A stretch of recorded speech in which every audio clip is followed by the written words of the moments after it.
Hi, hello friends. Welcome back to our channel English with Siva.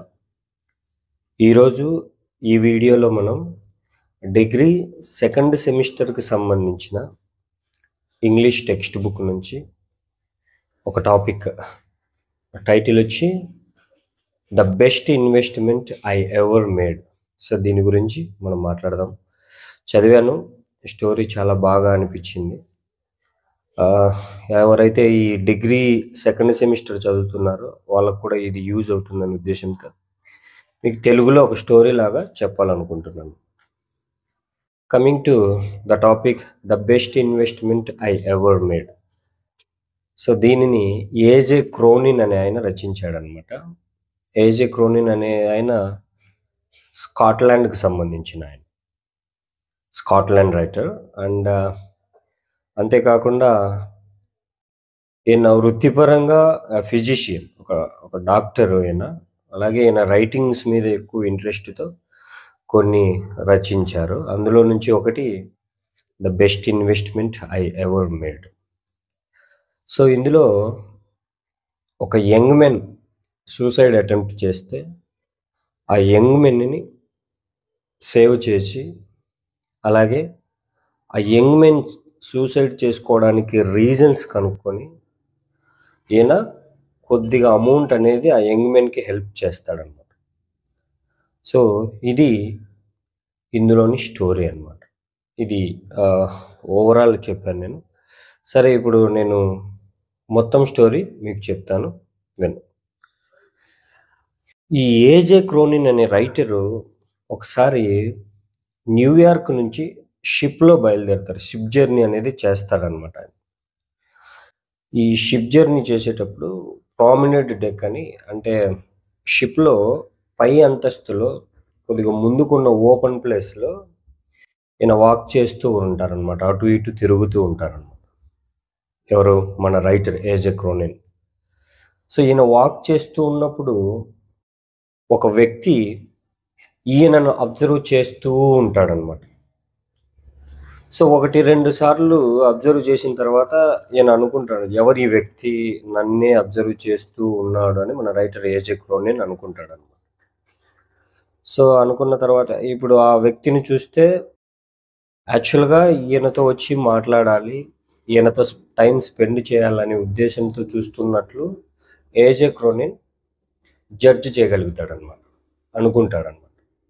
So కానీ fear వల్లనో లేకపోతే మరి దేని వల్లనో ఆయన అయితే ముందుకు రాలేడనమాట. దూరం నుంచి అబ్జర్వ్ చేస్తూ ఉంటాడు ఏజే క్రోనిన్.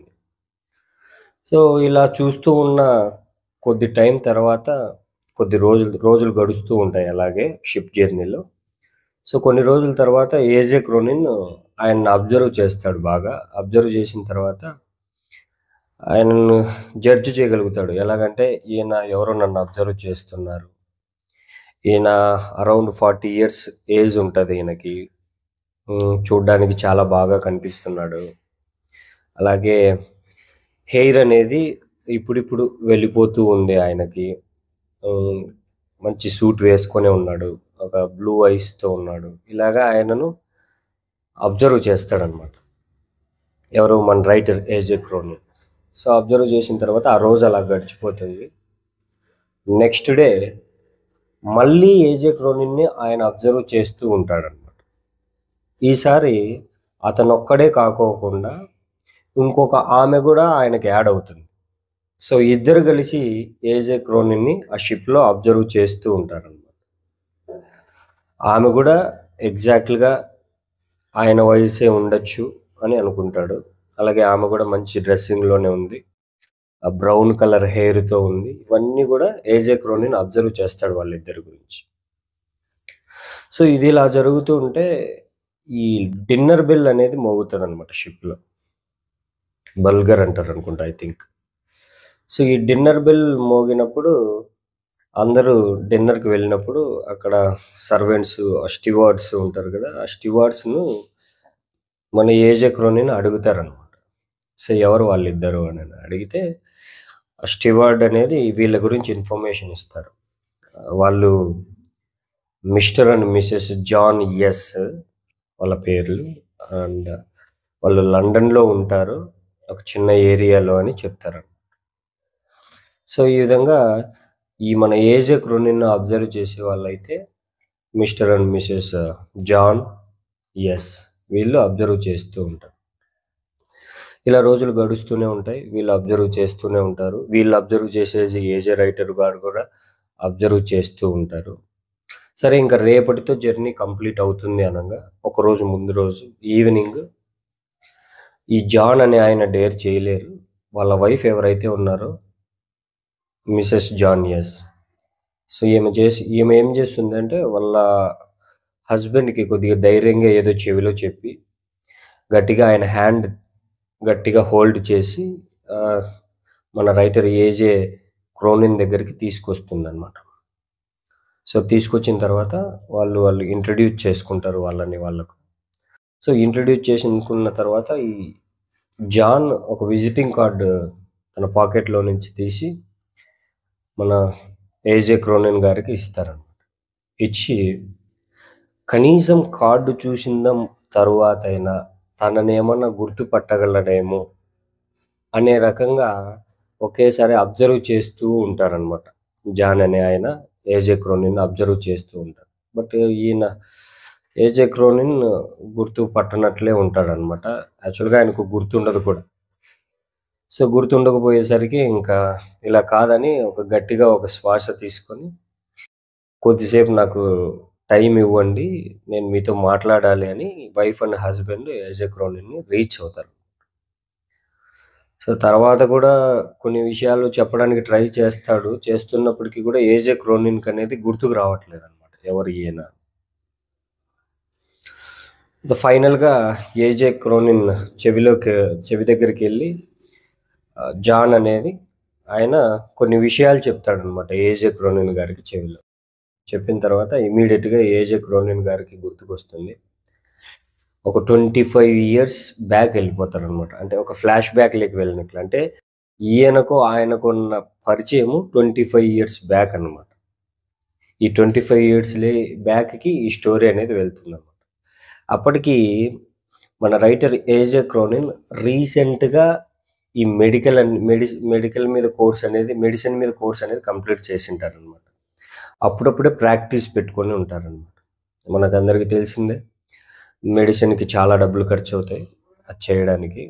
సో, కానీ అప్పుడప్పుడే ప్రాక్టీస్ పెట్టుకున్నాడు కాబట్టి టైమింగ్‌తో పని లేకోకుండా ఏ టైం అయినా సరే అవైలబుల్‌గా ఉండేవాడనమాట సర్వీస్ ఇవ్వడానికి. అలా కొత్తగా ప్రాక్టీస్ పెట్టుకున్నప్పుడు అది నవంబర్ మంత్. ఎక్కడ చూసినా fully fog. Covered with fog. అంతా హ్మ్. ఫాగ్‌తోనే కప్పబడి ఉండిపోయిందనమాట. ఒక మిడ్‌నైట్ 1:00 నవంబర్‌లో గట్టిగా ఆయనున్న ఇంటి తలుపులు గట్టిగా ఎవరో కొట్టడం స్టార్ట్ చేశారు. ఈయన ఒక్కసారిగా ఏమైందని భయపడి లేచి డోర్ తీస్తే ఈయన డోర్ ముందు ఒక పోలీస్ ఆఫీసర్ అని ఆయన ఉంటారండి. ఆయన చెప్తూ ఉన్నారనమాట. సో, దగ్గరలో ఒక అతను సూసైడ్ అటెంప్ట్ చేశాడు. ఖచ్చితంగా మీ అవసరమైతే ఉంటుంది. వెళ్దాం రండి అని అడుగుతారు. ఇందాక మనం మాట్లాడుకున్నట్లు నవంబర్‌లో అది ఫుల్లీ ఫాగ్ ఉంది. ఆ దారిలో, వీధుల్లో గూడా ఎవ్వరు ఉండరనమాట. శ్మశానంలో ఎవరైనా ఉంటారా? అట్లా శ్మశానంలాగా అనమాట. ఎవ్వరు ఉండరు. ఓన్లీ మంచు ఉంది. ఆహ్, వీళ్ళు నడుచుకుంటూ వెళ్ళిన వీళ్ళ ఫుట్ స్టెప్స్ ఉంటాయి గదా! అవి గూడా కనిపించనంత పొగమంచు అనేదైతే మొత్తం ఉంటుంది. సో, ఎలాగైతే మా బిల్డింగ్ దగ్గరికి రీచ్ అయితారు పోలీస్ ఆఫీసర్ అండ్ ఏజే క్రోనిన్. వెళ్ళిన తర్వాత ఆ ల్యాండ్ లేడీ ఉంది గదా! Land owner lady. ఆమె ఒక అటిక్ సైడు చూపిస్తుందనమాట. సో, అటిక్ అంటే మనకు తెలిసిందే గదా! హౌస్‌లో టాప్ ఫ్లోర్స్‌లో ఒక రేక్ షెడ్‌లో లాంటిది కొన్ని పెట్టుకొని అక్కడుంటాం. సో, అక్కడ చూపిస్తది. అక్కడ చూపిస్తే అక్కడ ఎవరుంటారంటే ఒక యంగ్ మెన్. ఒక లే డౌన్ అనమాట. పడిపోయి ఉంటారండి. స్పృహ అయితే ఏముండదు. పడిపోయి ఉంటారు. ఇమ్మీడియేట్‌గా డాక్టర్ తన వర్క్ స్టార్ట్ చేస్తారు. డాక్టర్ అండ్ పోలీస్ ఇద్దరు చాలా కష్టపడతారు. ఆ ఫస్ట్ ఎయిడ్ చేయడము, అవన్నీ చేయడము. సరే గుండెల మీద గట్టిగా గుద్దడము. ఇవన్నీ చేయడము, అవన్నీ చేసిన తర్వాత గూడా చాలా సేపు ట్రై చేసినా గూడా యూజ్‌లెస్ ఉంటుంది. దాని తర్వాత మళ్ళీ ఒక 15 ఆహ్, మినిట్స్ మళ్ళీ ట్రై చేస్తారు. అయినప్పటికీ గూడా ఎటువంటి రిజల్ట్ అనేది ఉండదనమాట. సో, లాస్ట్‌గా చివరి అవకాశంగా ఇంక గివ్ అప్ చేసేటప్పుడు అంటే ఇంక స్టాప్ చేద్దాము, ఇంక మన చేతుల్లో లేదు అనుకునే ముందు గట్టిగా శ్వాసతో అతను లేచి కూర్చుంటాడనమాట. ఎవరు? ఆ యంగ్ మ్యాన్ ఎవరైతే సూసైడ్ అటెంప్ట్ చేసుంటారో. ఈ సూసైడ్ అటెంప్ట్ చేసుకునే ఎవరైతే చేసుంటారో ఆయన లేచి కూర్చుంటాడు. కూర్చొని ఇంగ అందరిని అబ్జర్వ్ చేస్తారు అక్కడున్న వాళ్ళని. ఎవరు? మన పోలీస్ ఆఫీసర్‌ని, అలాగే ఆ ల్యాండ్ ఓనర్ లేడీని, అలాగే డాక్టర్‌ని, ముగ్గురిని తదేకంగా చూడడం, అలాగే తన గతాన్ని గూడా గుర్తు తెచ్చుకుంటాడు. సో, ఇంగా ఆ ట్రాజెడీ గదా! ట్రాజెడీనే గదా! సూసైడ్ అటెంప్ట్ చేశాడంటే ట్రాజెడీనే. ట్రాజెడీ అంటే మనకు తెలిసిండేదే. స్టోరీ విచ్ ఎండ్స్ విత్ సాడ్‌నెస్‌తో ఒక స్టోరీ ఎండ్ అయితే దాన్ని ట్రాజెడీ అంటాం గదా మనం. సో, అలాగా ఆయన చెప్తాడనమాట. వాట్ ఆర్ ద రీజన్స్ ఎందుకు ఆయన సూసైడ్ అటెంప్ట్ చేయాల్సొచ్చిందనేది స్టార్ట్ చేస్తాడు. ఆయన, ఆయన చిన్నప్పుడే ఈ యంగ్ మ్యాన్ యొక్క మదర్, పేరెంట్స్ అనేవాళ్ళు చనిపోతారు. ఈయన ఒక అంకుల్ దగ్గర ఉండేవాడనమాట. వీళ్ళ అంకుల్‌కేంటంటే ఇతను మళ్ళీ ఈ యంగ్ మ్యాన్ గూడా ఒక ఎక్స్‌ట్రా రెస్పాన్సిబిలిటీ అవుతాడు కాబట్టి, ఒక సాలిసిటర్స్ ఆఫీస్ అంటే ఒక లాయర్స్ ఆఫీస్ దగ్గర ఇతన్ని జాబ్‌కి పెడతాడనమాట యంగ్ మ్యాన్‌ని. ఇతనికి ఫ్రెండ్స్ అనేవాళ్ళు ఎక్కువగా ఉండరు. కాపోతే కొంతమంది బ్యాడ్ కంపెనీయన్స్, చెడు సవాసాల వల్ల ఏమవుతుందంటే, ఇతను మెల్లగా బెట్టింగ్‌కి అలవాటు పడతాడనమాట. ఈ హార్స్ రేసెస్, ఈ బెట్టింగ్‌కనేటి ఈ యంగ్ మ్యాన్ అలవాటు పడిపోతాడు. సో, తన దగ్గర దాచుకున్న డబ్బులన్నీ గూడా పోగొట్టుకుంటాడు. దాని తర్వాత తన దగ్గరున్న వాటిని గూడా తాకట్టు పెట్టేసి గూడా పోగొట్టేసుకుంటాడు. ఇంక చివరి ప్రయత్నం ఏదన్నా ఒకటి చేద్దామని ఉద్దేశ్యంతో అక్కడ వర్క్ ప్లేస్‌లో ఉన్న సేఫ్‌లో నుంచి కొద్దిగా అమౌంట్ తీసుకుంటాడు. హ్మ్. 10 పౌండ్స్ సారీ 7 పౌండ్స్ 10 షిల్లింగ్స్ అనుకుంటా. అంత అమౌంట్ తీసుకొని బెట్టింగ్‌లోకి అనేది వేయడం అనేది జరుగుతుంది. యాజ్ యూజువల్లీ ప్రతిసారి గూడా కోల్పోతాడన్నమాట. మొత్తం ఉన్నదంతా కోల్పోయి ఇప్పుడు ఇంకా ఏమవుతుంది? ఏమన్నా అక్కడి నుంచి అమౌంట్ తీశాడు గదా! వర్క్ ప్లేస్ నుంచి. అది ఇంటరాగేషన్స్ ఉంటాయి. ప్రొసీడింగ్స్ ఉంటాయి. వీటన్నిటికి భయమేసింది. అది బాగా హార్ట్‌కి దగ్గరగా అయిపోయిందనమాట ఆ భయం. అంటే ఎక్కువ బాధపడడం, ఎక్కువ భయపడడం జరగడం వల్ల ఏమైందంటే ఇమ్మీడియేట్‌గా సూసైడ్ చేసుకుందామని డిసైడ్ అయితాడనమాట. ఇంటికి రావడము, ఆ గ్యాస్ అది ఇది ఆన్ చేసుకోవడము, అట్లా సూసైడ్ అటెంప్ట్ అనేది చేస్తాడనమాట. సో, చేసిన తర్వాత ఇంకా మనకు తెలిసిన విషయం. డాక్టర్స్ రావడం, సేవ్ జేయడం ఇట్లా జరిగింది. సో, ఇందులో వీళ్ళు గూడా రియలైజ్ అయితారనమాట. ఎవరు? మన డాక్టర్ గారు, అదే పోలీస్ ఆఫీసరు, అలాగే ల్యాండ్ లేడీ. సో, ఎలాగైనా ఇతనికి ఇబ్బంది లేకోకుండగా కొద్దిగా సపోర్ట్ ఇవ్వాలా అని అనుకుంటారనమాట. సో, అనుకున్న దాంట్లోనే ఇమ్మీడియేట్‌గా ఆ పోలీస్ ఆఫీసర్ గూడా తన జాబ్‌ని రిస్క్ చేసి, ఎటువంటి కోర్ట్ ప్రొసీడింగ్స్ లేకోకుండా ఆ హెల్ప్ అనేది ఆయన నుంచి ఈయనకివ్వడం అనేది జరుగుతుంది. యంగ్ మ్యాన్‌కి ఇవ్వడం జరుగుతుంది. అలాగే ఆ ఇంటి ల్యాండ్ ఓనర్ లేడీ ఆమె గూడా కొద్ది రోజులు ఆ బోర్డింగ్ ఫీజు లేకోకుండా, హౌస్ రెంటింగ్ అవి గాని, ఇవి గాని లేకోకుండా ఆమె సైడ్ నుంచి ఆమె హెల్ప్ చేయడం జరుగుతుంది. అలాగే మన రైటర్ ఏజే క్రోనిన్ ఆయన కూడా అతను ఈ యంగ్ మ్యాన్ ఎంత అమౌంట్ అయితే ఆ సేఫ్ నుంచి వర్కింగ్ ప్లేస్ సేఫ్ నుంచి తీశాడో అంత అమౌంట్ 7 పౌండ్స్ 10 షిల్లింగ్స్ ఆయనకివ్వడము, ఇది అక్కడే పెట్టేసేయి అని చెప్పడం అనేది, ఈ హెల్ప్ అనేది చేయడం జరుగుతుంది. సో, అక్కడ ఎవరికైతే హెల్ప్ చేశారో వాళ్ళే ఆ జాన్ అండ్ హిస్ వైఫ్. జాన్‌కి హెల్ప్ చేసుంటారు. కొన్ని సంవత్సరాల తర్వాత మళ్ళీ ఆయనను చూడడము ఈ జాన్. సో, ఆయన చూడడం వల్ల ఏమవుతుందంటే అది ఒక రకమైన ఫీలింగ్ ఎట్లా అంటే లైక్ హగ్గింగ్ అనమాట. కృతజ్ఞతా భావం చూపాలి అనే ఉద్దేశ్యంతో ఈయన వెయిట్ చేసి ఉంటాడు. కాపోతే ఈయనకేంటంటే ఫియర్‌తో. ఫియర్‌తో ఈయన ముందుకనేది వెళ్ళలేక అక్కడే ఉండిపోతూ ఉంటాడు.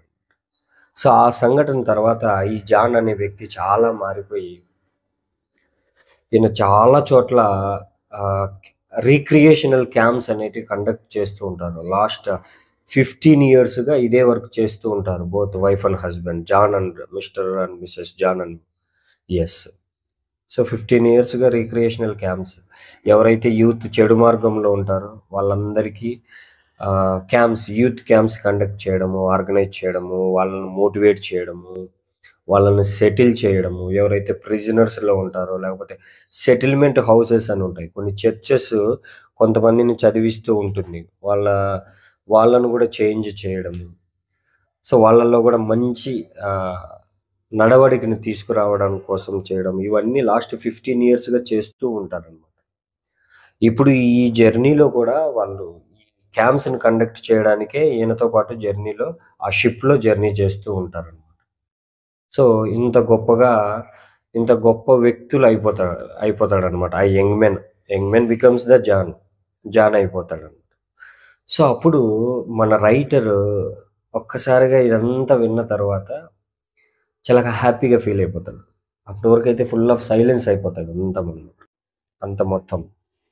సైలెన్స్ అయిపోయిన తర్వాత రియలైజ్ అయితాడు. సో, నేను ఎన్నో చోట్ల ఇప్పుడు సపోజ్ ఎంతోమంది ఎన్నో చోట్ల ఇన్వెస్ట్‌మెంట్ చేస్తూ ఉంటారు. కొంతమంది ల్యాండ్ మీద చేస్తుంటారు. కొంతమంది గోల్డ్ మీద చేస్తూ ఉంటారు. కొంతమంది సమ్ ఇప్పుడు స్టాక్ మార్కెట్స్ మీద గాని ఎన్నో ఇన్వెస్ట్‌మెంట్‌లనేది చేస్తూ ఉంటారు. బట్ ఇక్కడ ఏజే కానిన్ రానిన్ ఈయన ఇన్వెస్ట్ చేసిందేంటంటే, అతని దగ్గర డబ్బులు లేకపోయినా సరే, అతను గూడా డబ్బులు అవసరం ఎంతున్నా సరే, ఇతను సూసైడ్ అటెంప్ట్ చేసుకున్నాడు. ఒక జీవితాన్ని బాగుపరుద్దామనే ఉద్దేశ్యంతో అంత అమౌంట్ హెల్ప్ చేయడం ద్వారా, ఇప్పుడు ఈయన ఎవరైతే ఆ అమౌంట్ తీసుకొనుంటాడో, ఆయన ఇంత గొప్ప కార్యక్రమాలు అన్ని చోట్ల చేయడం అనేది ఆయనకు చాలా సాటిస్ఫాక్షన్ ఇచ్చింది. అంటే ఇంతవరకు చేసిన ఇన్వెస్ట్‌మెంట్ కంటే ఆ 7 పౌండ్ 10 షిల్లింగ్స్ అనేది చాలా హ్యాపీనెస్ అనేది ఈ రైటర్‌కనేది వచ్చిందన్నమాట.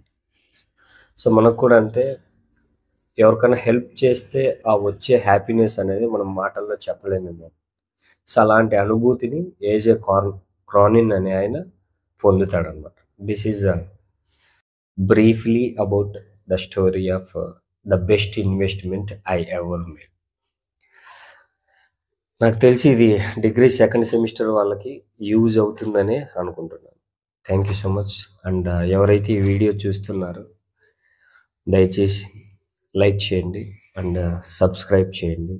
ఎవరైతే డిగ్రీ సెకండ్ సెమిస్టర్ చదువుతున్నారో వాళ్ళకి ఈ వీడియో అనేది ఫార్వర్డ్ చేయండి. Thank you.